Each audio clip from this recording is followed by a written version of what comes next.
Biglang lumantad si Senator Ronald Bato de la Rosa na ilang linggo nang walang paramdam sa Senado, kaya minomonitor na umano ng DILG ang bawat galaw ni Bato. Pasado alas 7 ng gabi nitong December 12 nang biglang nagpost sa Facebook si Senator Ronald Bato de la Rosa ng kanyang litrato habang may kalong na sanggol. Ang caption, "Happy to see you, may apo." Hindi malinaw kung kailan kinuha ang nasabing litrato, pero mahigit isang buwan nang hindi nagpapakita sa Senado o maging sa publiko si Senator Bato de la Rosa. Kasunod ito ng mga impormasyong nakatakda ng ilabas ng International Criminal Court o ICC ang arrest warrant laban sa kanya. Kaugnay pa rin ito ng Crimes Against Humanity na parehong isinampang reklamo kay dating Pangulong Rodrigo Duterte na nauna nang nadala sa The Hague, Netherlands. Matatanda ang si De La Rosa ang hepe ng Philippine National Police sa administrasyon ng dating Pangulo. Pero kahit na wala pa umanong warrant, kumikilos na raw ang Interior Department. We just want to be steps ahead and we just want to make sure that we know where Senator De La Rosa is kasi he has not been seen in the Senate for some weeks now. Matatandaan ring nauna nang sinabi ni Secretary June Vic Rimulya na sa loob ng 3 linggo, natunto nila ang 6 na lokasyong pinuntahan ng senador sa bansa. Pero matipid ang detalye ng DILG ukol dito. Sa mga bahay-bahay lang naman, I think he's been visiting friends, but he's also been moving around in different vehicles. So we're just trying to keep tabs on him. We don't want to speculate as to what his purpose is in these moves. Sa kabila ng ginawang paghahanap kay Senator Ronald Bato de la Rosa, binigyang diin ng DILG na hindi naman tinuturing na pugante ang senador. Nire-respeto rin daw ng ahensya ang paghingi nito ng tulong sa mga korte sa bansa. Pero ayon sa mga naging reaksyon at hinaing ngayon ng maraming Pilipino, tila napaka-unfair naman umano para sa lahat na hindi siya pumasok pero kompleto pa rin ang kanyang sweldo. Narito ang buong detalye. Panuurin, pakinggang mabuti at kayo na ang bahalang umusga. Ngunit bago tayo magpatuloy, huwag kalimutang i-like, share, subscribe, and click the notification bell for more updates and for more upcoming videos. Maraming salamat! Mamawis-mawis na bang anit mo ba to? Nagtatago ka, nanonood ka. Pakita ka. And yun lang. Magbigay ka na ng pahayag. Huwag naman yun parang sinususpense mo mga tao. Kaya ganun ang situation. Bakit hindi po nagsasalita ang Senado para magbadala ho ng query or katanungan sa Korte Suprema para maging malinaw kung nga ba'y meron ng warrant kay Senator Bato de la Rosa mula sa ICC at sino pong mag-serve niyan? Walang nagtanong sa Korte Suprema, kaya ang Korte Suprema wala pong gagawin. Kung wala magtatanong, wala pong sasagot. So saan manggagaling ang katanungan? Sino ba dapat mag-initiate ng action? Alam ba naman yung taong bayan? Kakauri niya sa Senado. Kayo magagaling ng mga senador, questionin nyo para magkaroon ng linaw. Dadaan pa ba sa korte o diretso ibibigin na natin? Pagkatapos, sige, tulad na nangyari kay PRRD, diretso na. Kasi kung hindi, this is the deja vu. Marami pong magagaling ng mga abogadong mga senador dyan sa Senado na gusto kong hamunin na sabihin na Senator Marcoleta, why are you not speaking up? Senator Cayetano, Senator Escudero, sino may mga abogado dyan? Mga Cayetano siblings, para dalhin sa korte, para maging malinaw kasi kung hindi magiging haka-haka. Sa kapakanan ng taong bayan, we the sovereign people of the Philippines na hindi po sa ilalim ng ICC, unless kung ito'y hinahand over na natin, hindi na magsasalita ang korte, magkakaroon maraming agam-agam. Nagpahayag na po ang Senate na hindi naman po siya pwedeng arestuhin sa loob ng Senate. Pero wala pong sinasabi pagdating sa labas kung isa-serve yung warrant. Bago po tayo tumingin sa epekto ng problema, tingnan po muna natin. Yung kay PRRD na dala sa Hague, and then dahil na-transport na siya, mutan academic, there's nothing you can do.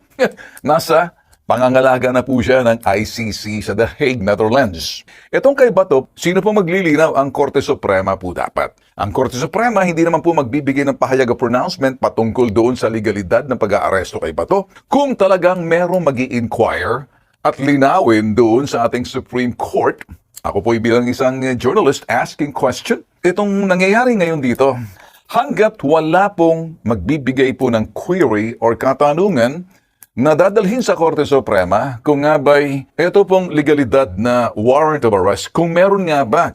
Kasi ang dami pong nagsasabi, nandiyan po yung DILG. Lahat sinasabi, ganun din po yung ombudsman na wala namang kinalaman o pagdating po rito sa pag-aaresto, kung meron mang warrant, ito po si Senator Bato de la Rosa na kasalukuy nagtatago, hindi nagpapakita. Ewan natin kung nagtatago or talagang sige magtago lang or ayaw niya or baka may sakit. All these things, ito po'y Haka-haka na ng mga tao, hindi po natin nalalaman kung ano ba talaga. Sa Senado, sila din po, wala po silang ginagawa. Ngayon, ang Korte Suprema, hindi naman po magsasalita yan. Hindi magbibigay ng pahayag kung walang katanungan or hinihinging linaw kung nga ba, etong si Bato de la Rosa, isa-serve yung warrant. Hindi ba dapat sa hukuman idaan muna? And then sasabihin, stop, we will exhaust all legal remedy. Bago yan, standby lang muna kayo dyan, ICC. Hindi na pwede nangyari nung nauna. Walang nagtanong sa Korte Suprema, kaya ang Korte Suprema, walang inquiry. Wala pong gagawin. Kung wala magtatanong, wala pong sasagot. So, saan manggagaling ang katanungan? Hindi po pwede manggagaling sa balita na sasabihin ng DILG, kansilado ng passport, ginagawa at pong balita. At sino ba magkakansela ng passport? Hindi ba DFA? Dapat ang DFA nagsasalita. Pero sino mag-effect ng arrest? Hindi ba DILG? Sino ba dapat mag-initiate ng action? Alam ba naman yung taong bayan? Kakauri niya sa Senado. Kayo magagaling ng mga senador, questionin nyo para magkaroon ng linaw. Mga kabunyog, mga kababayan, magandang gabi po sa inyong lahat. Welcome sa isa na namang episode ng ating gabi-gabing talakayan. Ito, ang topic natin ngayon. May kumakalat na picture sa social media. Ito'y tungkol sa pakikipagkita ni Bato de la Rosa sa kanyang asawa. Ayan. Hindi po ito lumang picture. Ngayon lang po ito. Ngayong araw mismo. December 10. Ayan mga kabunyog. Pero nakatalikod si Bato. Nakatalikod si Bato. Pero si Bato talaga yan. Kasi ang nag-post nito, asawa mismo ni Bato de la Rosa. Ano ito, sa Facebook account ng kanyang asawa, pinost ng kanyang asawa yung pagkikita nila, nakatalikod si Bato, nakatalikod din yung asawa ni Bato de la Rosa. Ang pangalan pala ng asawa ni Bato de la Rosa ay Nancy. Nancy de la Rosa. Ngayon, sumaglit lang yata si Bato, hindi alam kung saang bahay yan, nagtagpo yung dalawa. Ayan. Ngayon, nagpa-picture sila pero nakatalikod. Nagpa-picture sila pero nakatalikod. Sa picture na yan, pinost ng asawa ni Bato de la Rosa, mga kabunyo. Actually, ang caption ng asawa ni Bato de la Rosa, na-miss niya daw yung I missed you. Ayan Hindi ito mga kabunyog chismis. Ano ito? Ano yan Ayan. Ayan Sabi dito, Abante News Online, bumisita si Senador Ronald de la Rosa sa kanyang asawang si Nancy de la Rosa sa gitna ng mga ulat na may arrest warrant na umano laban sa kanya ang International Criminal Court, ICC. Yan. Ang caption ng Abante, Hello, Love, Goodbye. Bato de la Rosa, bumisita sa Mrs. Ayan. Yan mga kabunyog At saka yan, hindi po yan lumang picture. Pakita ko sa inyo yung Ayan. Kita nyo? TNT, Abante. Yan Tingnan nyo yung date. Tingnan nyo yung date dyan. Ang date dyan na nakalagay ay December 10. Ayan mga kabunyog Tingnan nyo sa baba. December 10, 2025. So, hindi po yan lumang picture. Ngayon po yan. At ang nag-post niyan mismo ay yung asawa ni Bato de la Rosa. Shout out kay Clown Payaso Bunyog pa rin daw ang malakas. Ayan mga kabunyog. Imagine mo yan. Senador ka ng Pilipinas, dati kang PNP chief, ngayon nagtatago ka. Nakikipagtagpo ka sa asawa mo. Nakikipagtagpo siya sa asawa niya, patago. Amanda Torre, magandang gabi rin sa inyo. Yan na kasi. Yan na yung karma. Yan na rin yung pagbabayad nila dun sa ginawa nila nung panahon ni Duterte. Ang dami kasing pinatay nung panahong PNP chief siya. Hindi naman simple yung ginawa nila sa bansa natin. Ang inaamin ng pulis noon na pinatay nila at sinasabi na laban daw mga yon, 6,000. Kahit pa 6,000 yan, imagine yung 6,000. At nanlaban pa yung 6,000 na yan. Imposible namang nanlaban yan lahat na yan. Siguro may nanlaban man dyan. Pero hindi ganun. So mga kabunyog, mga kababayan, ngayon, ay noong kasi mayabang si Bato niyan. Parang akala niya hindi talaga sila mapapanagot ni Duterte niyan, mga kabunyog. Ang akala ni Bato noon, dahil unang-una, panahon ni Duterte, nag-withdraw na sila sa ICC. O di wala na. Oh, kaya ano ito mga kabunyog, mga kababayan, naalala nyo yung poster na yung si Bato nakaganyan, hawak siyang high-powered firearms. Tapos talagang nila noon, pinagyayabang nila ni Duterte, wala silang ginagawang masama. Kung ginagawa man daw nila yan para sa mga kinabukasan ng mga kabataan. Yan yun. Yan yung madalas nilang sinasabi noon. Kaya lang ngayon, tingnan nyo, senador ka tapos ganyan, nagtatago. Makikipagkita sa asawa, yan? Patago. Anyway, siyempre, hindi naman natin gustong mangyari yan sa tao. Hindi naman maganda yung nangyayari kay Bato na yan. Kaya lang, walang krimen na hindi pinagbabayaran.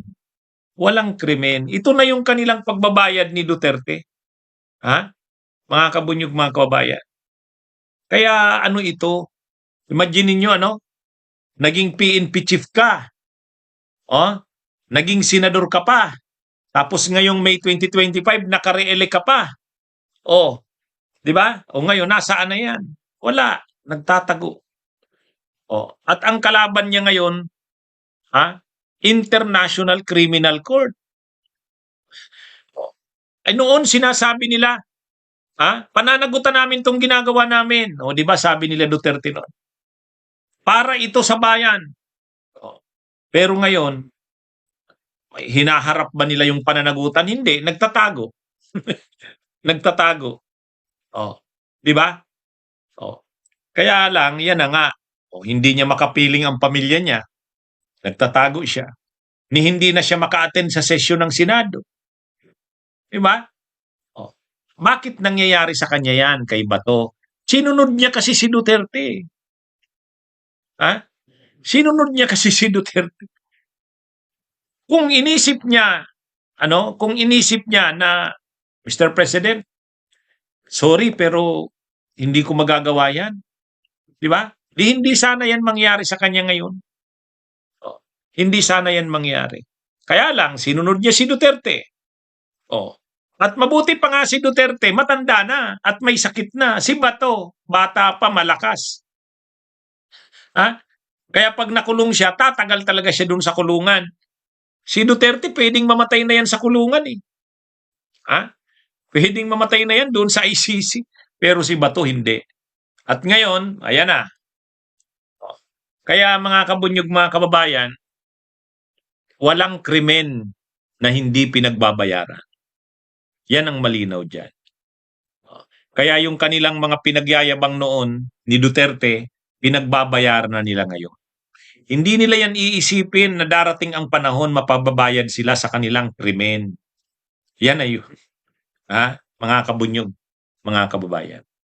Okay, magandang araw sa inyong lahat. Mabuhay po tayo. Ang hapon po sa inyo, kasamang Tony at kay Miss Rica. Hi, Senator. Thank you po again. At tama-tama, meron po kayong pinost sa, ano oras ba yun? Kanina, 9 hours ago. 9 hours na, ha? Oo, 9 Sa hours. Facebook, meron po kayong mga tinukay na mga pangalan, mga apelyido lamang na makaraw ay susunod na nasangkot sa ICC. Sa inyo po bang panig, masasabi niyo po bang kumpirmado sigurado ang impormasyong natanggap niyo patungkol dito, Sentry?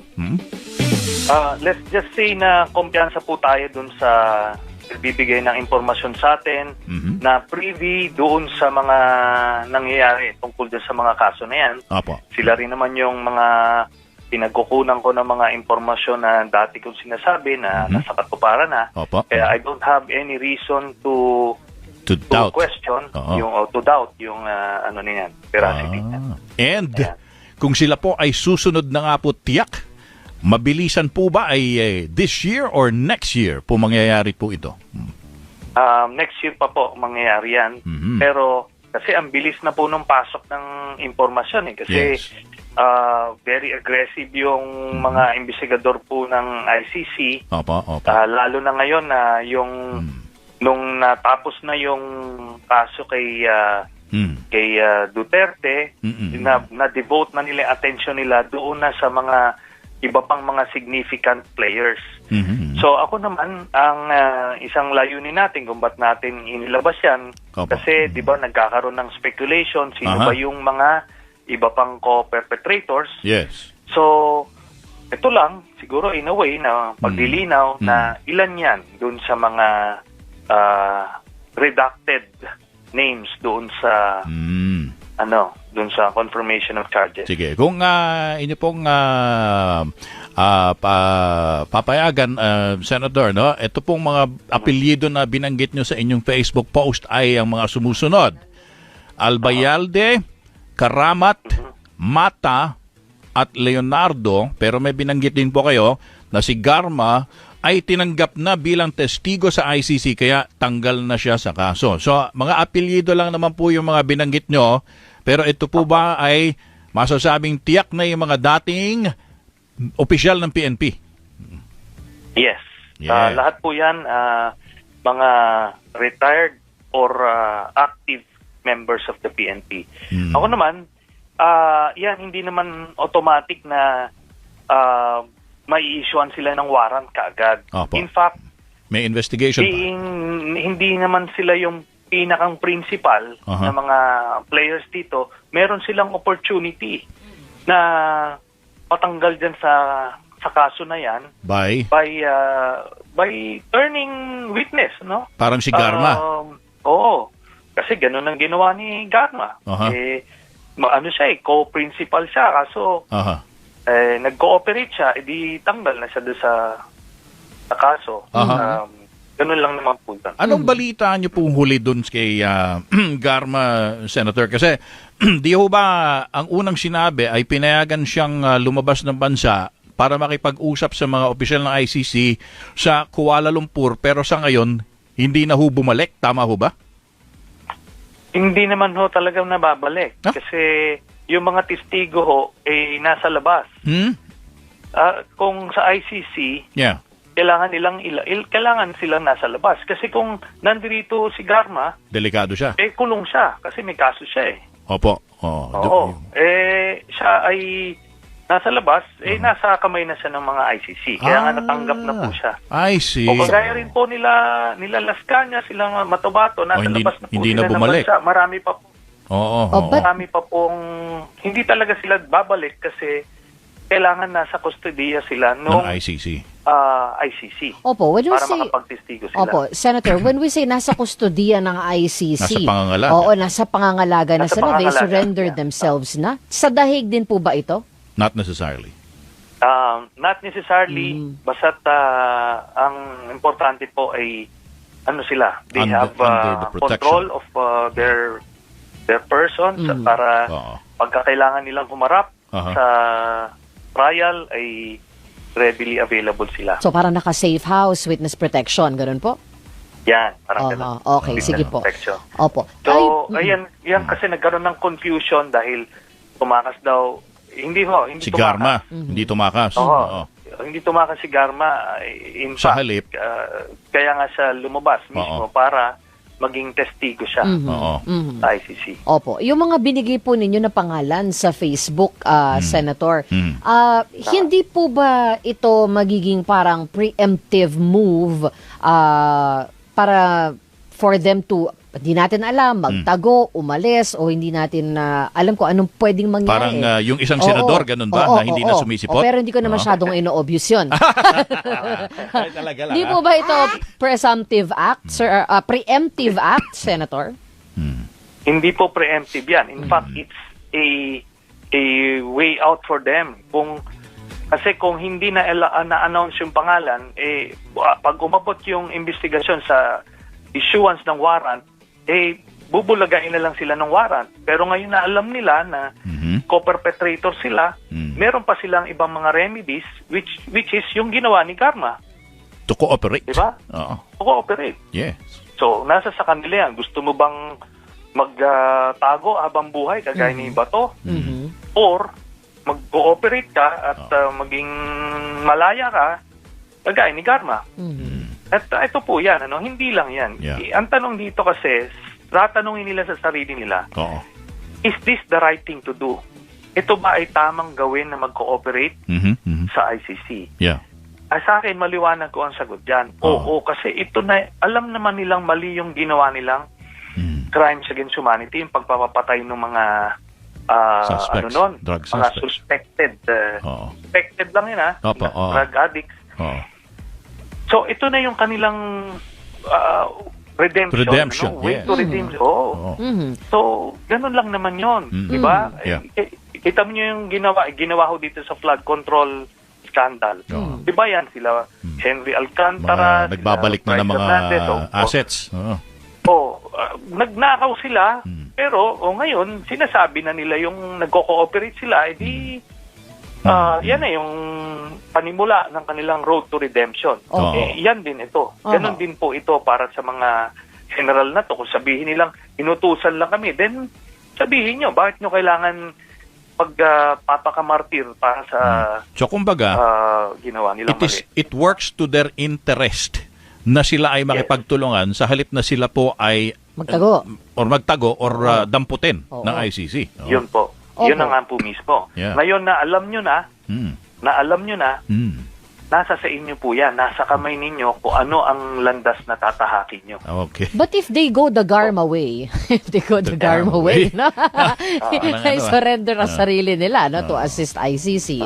What does it say about their belief dito sa justice system ng Pilipinas when it comes sa pag-uusap natin dun sa hustisya para sa EJK victims?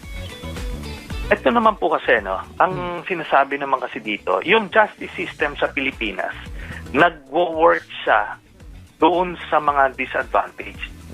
Pero, pagka ikaw ay makapangyarihan, yamadong-yamado ka.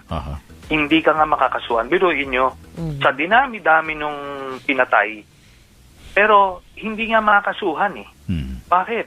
Kasi, sino naman hong piskal ang magkakaso niyan? Sinong investigador sa NBI magkakaso niyan? Diba papatayin sila eh. O sa sobrang walang pipirma, even yung judge niyan, sinong handle niyan. Yun naman po ang sinasabi natin na unwilling and unable.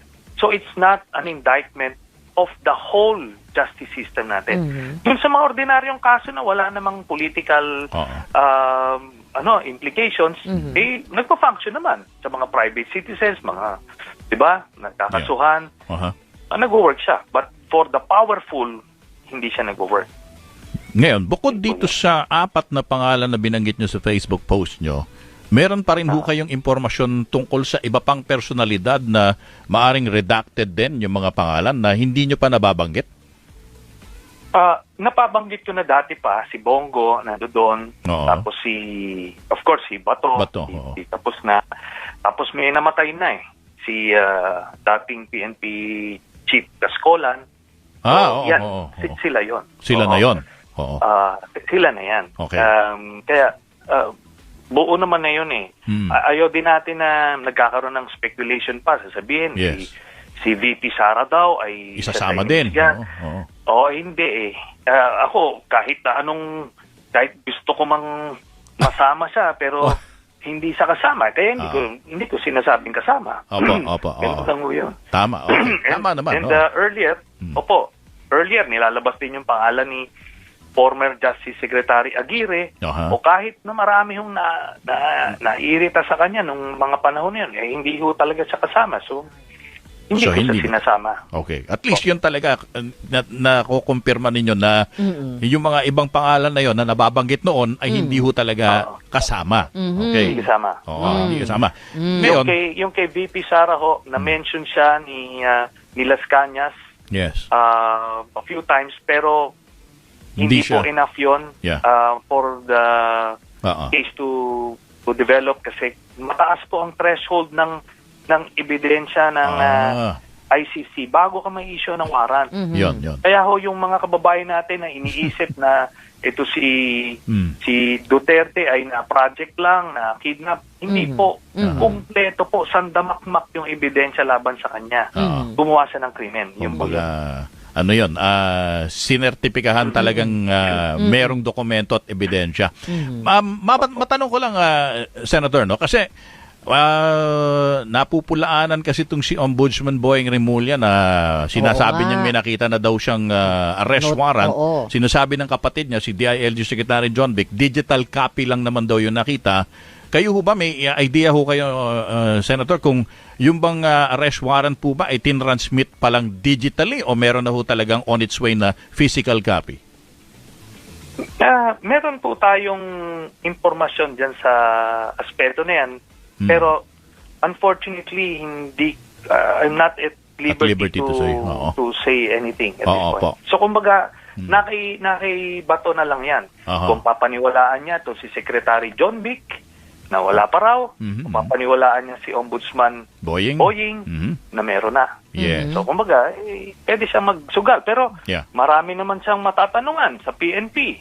O, meron ba dyan? Yung dami niyang Kung isisilbi na network sa dyan, kanya, oh. Oo, meron Kahit ba, yun na lang. meron ba?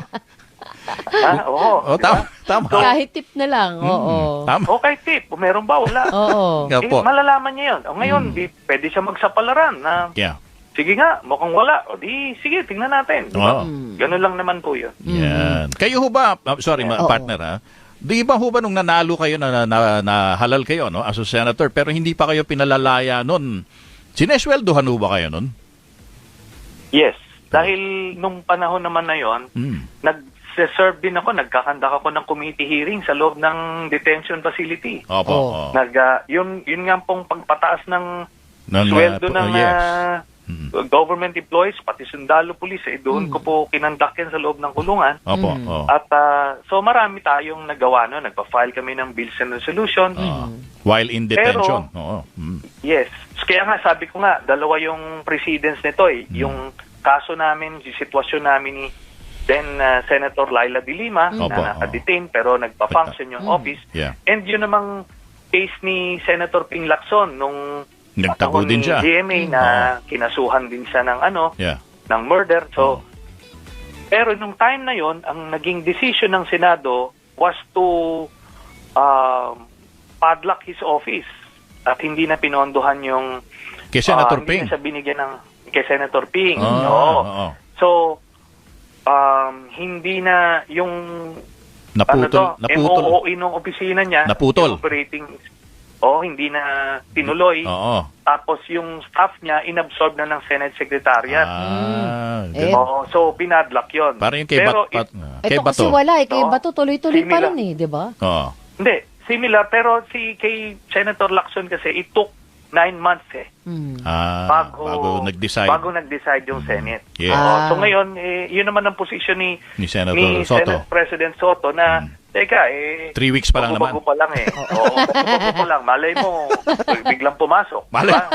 Diba? Malay mo, mag-Christmas party. Nag-joke Senator, na baka daw talunin niya yung record ni Senator Ping. sa pagtatago. Oo eh. Ilang taon ba yun? Di ba kung 9 months, di nanganak na, naging baby na. Oo. Lampasan daw niya eh. Oh. Yeah. Yeah. Pero ang pinaka dito, kasi bago lang siyang elect eh.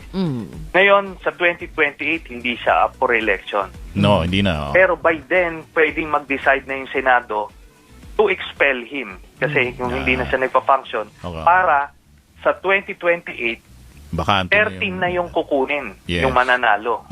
Yung top 13 para Madadagdagan. hindi naman sayang yung representation ng taong bayan. Di ba? Siyempre. Kasi yun po yun.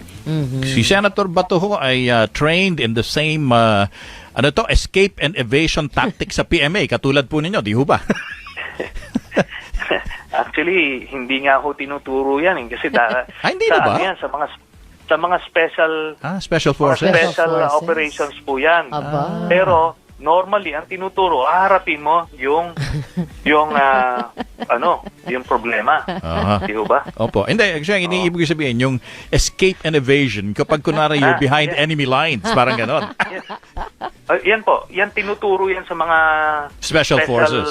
operations, special forces,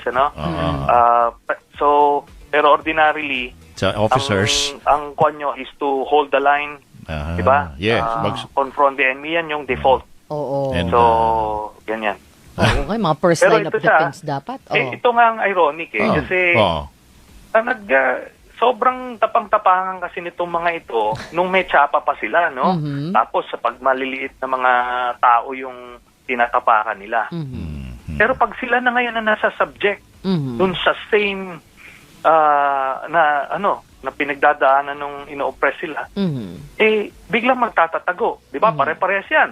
Sila Bantag, si Leonardo, ito ngayon si Bato, sisiga nito mga to nung nasa pwesto At, pero ngayon, wala, tanggal yung kasigaan. at hindi rin sila nahahanap pa rin hanggang ngayon, Hindi na Senator. nagpapakita. Si Bantag, hindi pa rin natin Ayun alam na, kung nasaan. That's now the challenge sa ating kapulisan, di ba? Hanapin natin. Kasi hindi naman pwedeng ganon-ganon na lang. Pero to be fair to the PNP, mahirap talaga maghanap. Kasi itong si Matubato at saka si Las Cañas, pinaghahanap talaga ni Duterte yan. Yeah. Napakalaking pwersa ginamit niya para hanapin yan, hindi naman niya nahanap. So, ganun talaga din. O yan. Where's Wally tayo dyan? No. Pagdating sa hanapan. Sige. So, Senator, mayroon pa bang mga susunod na installment ng inyong mga Baka may confessions din si sa Con. Facebook? Opo, pagka naman meron ilalabas natin. Ayun na. Siyempre. Parang parang countdown to Christmas ito. Kaya nga. Oo, Dahil hindi mo na malaman. Baka may ito ba susunod. yung 4th day of Christmas natin? Anong Actually, bigay, it is. di ba? Oh, yeah. Holy days nga. These are the holy days, Senator. Senator, maraming salamat po muli sa oras po na binigay niyo sa amin. Maraming salamat po sa inyo. Thank you, po. Senator.